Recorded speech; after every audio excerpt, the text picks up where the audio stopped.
What is up, studs? Ryan here, and welcome to Ask One episode 345. On this episode, we're going to be discussing the new leaked Jango Fett and young Boba Fett minifigures, the best clone trooper in the modern era, and potentially some Rogue One anniversary sets in 2026, plus a lot more. If you guys enjoy, hit the like button. If you have a question or topic that you want answered on next week's episode, please drop in the comments section below. And as a follow-up to last week's episode, our first comment comes from Alakazam. He says, at 11:18, I remember that picture. I first saw it in Just Too Good's top 10 set errors and mistakes video at the 1:35-minute mark. And I also did get some emails with screenshots, probably from that very video. And yeah, there's all of those sets being thrown away. Now, it looks like, fortunately, they've all been opened up and the pieces removed. Who knows what happened to all of the parts from the sets? But that's the picture that I was referring to of LEGO tossing a bunch of sets that they had to make an update to in last week's video. I'm addicted to LEGO Star Wars says, how many LEGO Star Wars collectors do you think there are? And last I checked, there are about 660,000 of them out there. So yeah, quite a bit, I would say. Next question coming from D-Zone Matt says, do you think that the new leaked Jango Fett isn't real since it doesn't have the new rangefinder? So I can't show the pictures. I hate to do it to y'all, but yeah, for the risk of getting my entire YouTube channel deleted, I probably shouldn't do that. They did that to me back in 2015, so we're not going to show the new leaked pictures of the Jango Fett figure here on the channel today, but we will discuss them quite in depth, and I'll show pictures of the old ones to keep your eyes happy. Now, with that in mind, I do think the pictures floating out there of the Jango Fett and young Boba Fett are legitimate, and I've got quite a few thoughts on both of them. So we'll start with the Jango Fett figure and the helmet specifically. The helmet print has been slightly updated, and the biggest change that I noticed on it was that they kind of eliminated the gap between the blue and the black line. It is supposed to have that new rangefinder, and as of now, we don't have a physical image of the new rangefinder. It is just a digital image that's floating out there. So it does look a little bit thicker, but I do think overall it's clearly an improvement on the piece. The jetpack is another area of concern for me. It looks like it's the dark gunmetal gray. Meanwhile, the last three Jango Fetts, including like the one from 2002, uses a silver color, and that's the color that I think most people would agree it should be. But again, much like the antenna, it could just be that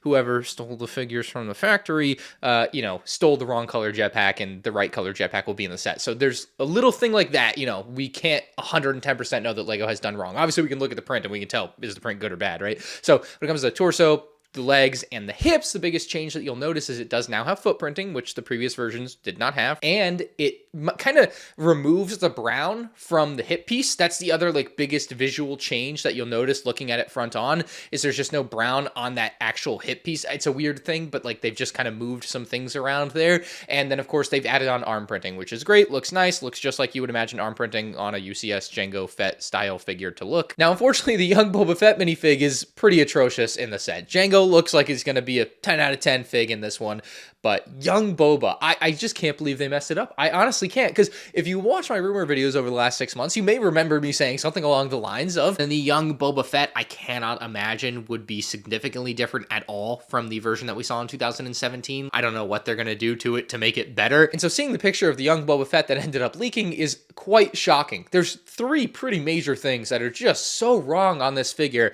for a UCS level minifig, and a minifig that's supposed to again be included in a $70 slave one later down the road. First off, the hairpiece. Now, this, much like the antenna on the Jango Fett, I can't 110% be sure that this is going to be the hairpiece that LEGO is going to put in the UCS Slave 1 set. This could again be a case where whoever stole the minifig from the factory, they took the wrong hairpiece and put it on the Boba Fett. But just to keep things simple, we are going to assume that this Darth Dev hairpiece is what they are using on the young Boba Fett minifig in 2025. I think the 2017 hairpiece was about as spot on as you're going to get for a LEGO hairpiece, at least of what they make for a young Boba. I have no idea why they went away from that. It's actually insane to have changed that for no reason. Like I said, I just thought they would use the same figure basically from 2017 with small little change here, maybe a different wrinkle in the clothing. That's usually how it goes, right? Unfortunately, there's some other real bad stuff. The arms. What is going on with the color of the arms? If you look at young Boba Fett in Episode 2, his arms are clearly a dark blue color. It would look really nice if they made dual molded short legs, because LEGO Star Wars has never had dual molded short legs in any of their sets. It didn't really connect with me that LEGO does indeed make dual molded short legs, and they could have given young Boba Fett dual molded short legs with black on the bottom and light blue or sand blue on the top in this $300 UCS set. Next up from Harrison, he says, LEGO appears to be making a new rangefinder attachment piece, shorter and more accurate. Do you think this is in response to the helmet holes issue with the clone troopers? I always thought the rangefinder looked way too tall on the 2023 Captain Rex because of the placement of the helmet holes. And yeah, so I think it's part of the equation there, certainly. I just also think the rangefinder was long overdue for an update. Even for Mandalorian minifigs, the old one was too tall if you want to get like really into the nitty-gritty looking at side-by-sides in universe versus the Lego figure. So I do think it's really good just across the board. But yeah, I'm worried about the idea that they did this for the clone troopers, because that means they don't actually want to fix the root of the issue. I just really hope it's not their idea of what they consider to be fixing the clone trooper helmet and its issues, because it still leaves the stupid double bumps. And ultimately, LEGO just needs to make a second helmet mold for the non-visor clones that looks like this GCC one. So you would have one helmet with double holes where you attach visors or your macro binoculars, and then you have another helmet with lowered holes that integrate nicely in the design and don't look stupid if you don't have anything, covering it up, basically. Christopher says, hey, what is your opinion on the 327th Battle Pack, which comes out August 1st for $40, compared to the recent big battle packs like the 501st or the Clone and Droid? And both of those were $30. Now, the 501st came out back in 2020 for $30, so it's adjusted for inflation about $40 right now. So it's actually going to be a really interesting comparison video looking at those two side by side, $40 each, like which one packed better punch. And it's going to be crazy because, I always felt like LEGO really took advantage of fans back in 2020 when they doubled the price of battle packs for the 501st, but now they've continued to do it and do it and do it, right? This one is supposed to only include 4 full minifigures and 3 super battle droids, which obviously don't have prints and, less detail, less money going into them. And then as far as the builds go, well, you've got your spider droid. That's not going to be equivalent to the Rebel Scout Speeder or Imperial Dropship. And then you've got an ATRT, which at best would be as big as the one from 2020, but I suspect they will downsize it like everything else at this point, right? And so you're looking at a 327th battle pack that includes smaller and less. I don't know how it's possibly going to be worth $40. I think this one will be like startling when it gets revealed potentially. So we'll see. I'm very, very interested to see what comes of this. The rumors have been kind of back and forth on one spider droid or multiple, which obviously can change things. If it's a super battle pack that costs twice as much as a normal battle pack, it stands to reason that it should have twice as much stuff. Exactly. But it never does. Ahsoka Man says, if the mech line continues for long enough, do you think they will ever make a General Grievous mech? And simply put, no, because General Grievous is such an expensive thing for them to produce. Many people, when LEGO makes a Grievous set, say it has the Grievous tax. If you look at the Grievous Combat Speeder from 2018, that one was $30 back then. That's probably like close to $45 right now for 157 or so pieces. Like pretty insane pricing, but that's because of the General Grievous. And so if they were to do a Grievous mech, first things first, how would you even fit Grievous in there? He's got some weird proportions and things going on, so that would be kind of tough. It'd be a real cool mech, don't get me wrong, but there's issues like that. And then the price would probably be like $25 for what really should be $15 mech, and I don't think that would go over well, although maybe people would buy it anyway because it's General Grievous. But yeah, I would argue that one is firmly out of the running for a potential future mech set. Commander Thorne says, what would be a good 6 to 8 set wave you would like to see for the 10th anniversary of Rogue One next year? And much like LEGO has been downsizing some sets recently, I'm going to downsize your question from 6 to 8 to 2. You get 2 sets for Rogue One's anniversary next year. I picked 2 because there's going to be 2 Force Awakens sets this year. So I feel like just 2 would be a good number for them to do next year coming into Rogue One's anniversary if they are going to do anything with that. And I would love to see the Citadel as like a big playset. I think that would be really cool. That's something we didn't get from the original wave. There's some pretty cool custom builds and sets that people have done of that are out there. And so I think that would be phenomenal. Plus you get a ton of figures and stuff like that. I think just trying to make a set with as many figures and characters as possible wrapped into one would be nice. I think 2 would be probably the max that we would end up seeing. And I'm very specific about this too. I don't think I want adult Rogue One sets, although of all the movies, Rogue One is a pretty good one to make adult sets for, honestly. But I think if they make Rogue One sets next year, they should be play sets. Really good play sets, not play sets compromised because they're play sets and they're for kids. We've had really good Rogue One play sets that aren't compromised. Like, let's just make some more of those. Waluigi says, when do you think the next AT-AT play set will be released? And do you think it will be a variant like the AT-ACT from Rogue One or an AT-M6 from The Last Jedi? So First things first, ATM6 never happening again. Let's get that right off the board. AT-ACT, kind of a potential for next year with that Rogue One anniversary. The AT-AT's been retired for a couple of years, and maybe they see it as a good stopgap before the next true AT-AT from Hoth in 2030 with the 50th anniversary of The Empire Strikes Back, because they totally got to do that too, right? Now, when it comes to a regular AT-AT coming out next year, I don't see it being a Hoth one if they do. If they do an AT-AT next year, it's going to be from the Mando movie, which is supposed to release next year. So I love the idea of an AT-ACT, like I said, but I actually truly think it's more likely that we will see a Mandalorian movie themed AT-AT playset. Like, that just seems far more likely to me, honestly. I'm sure for the first time in a long time in 2026, really since 2019 with The Rise of Skywalker,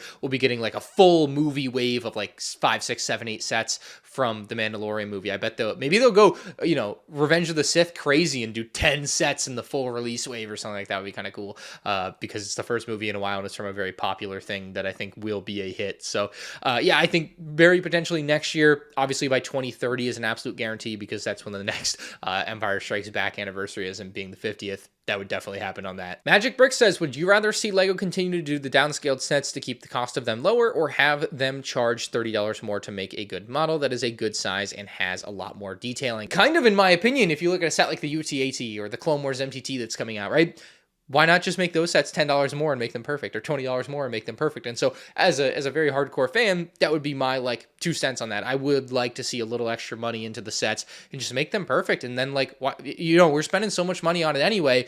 What's another 10% on $100 at that point, and just make the set the way it should be, and then no one gets to complain. How perfect of a world would that be? But at the same time, like, in my head, if LEGO released a $105 or $110 U-Wing, because that's what that original one would cost in today's money, I don't think that goes over well. Even if it was the same size as that one, right? I think people kind of don't realize how crazy the price would be if they made a U-Wing the same size. And so I think LEGO mentally right now is trying to play that game with people to try to keep some of these iconic ships under certain prices as best they can. And I think that's causing the product to be worse, like the ARC 170 to be worse, the U-Wing to be worse that we've seen so far. And so we're going to see that continue, I think, for a while here, until inflation makes it impossible for LEGO to not make a U-Wing cost $100. They already charge a ton as it is. I don't see, like, if across the board it costs 10% more on average, but everything was the proper size and everything had great printing and correct hair pieces and things, why not, in my opinion? Blue Ninja says, in the age of downgraded clone troopers, what is the best clone minifigure we've gotten in this era? And I think it's unquestionably the 2020 212th Airborne Trooper. The one with the waist cape. It's got a beautiful helmet. It's got great detail all throughout from that 2020 General Grievous Starfighter. I think of the new age stuff, from the change of the design, this has to be the best one. Now, maybe you want to get a little more specific and take 2022 onward. That would either have to go to Commander Cody or the 501st Specialist Trooper. All the other figures have some pretty glaring issues, but Cody and the 501st Specialist are both very good quality clone troopers and show how good LEGO can make a clone trooper, but yeah, everything else is real bad. Sunless Silver says, what is the biggest argument you get into about LEGO with other hardcore LEGO Star Wars fans like yourself? And I love the question. Very unique question, one I've never gotten before in the 344 other episodes of this series. But I would say in general, when I talk to other hardcore LEGO Star Wars fans, most of us are on the same page on like 99% of things. Most of us want the things to be better that are obviously bad. We want the prices to be lower, which I think everyone can get behind.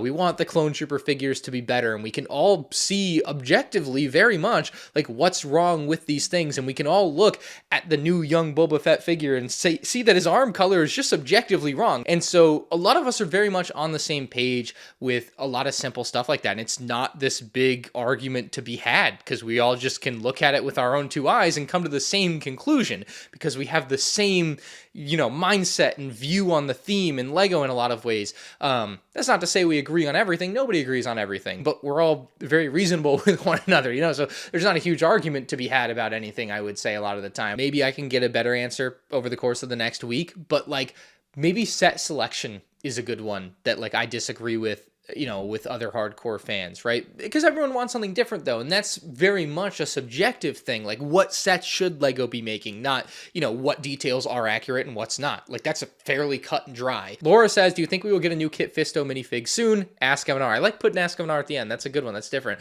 I think maybe next year with the return of the diorama series, if they bring it back, I think Palpatine's arrest is very much on the menu.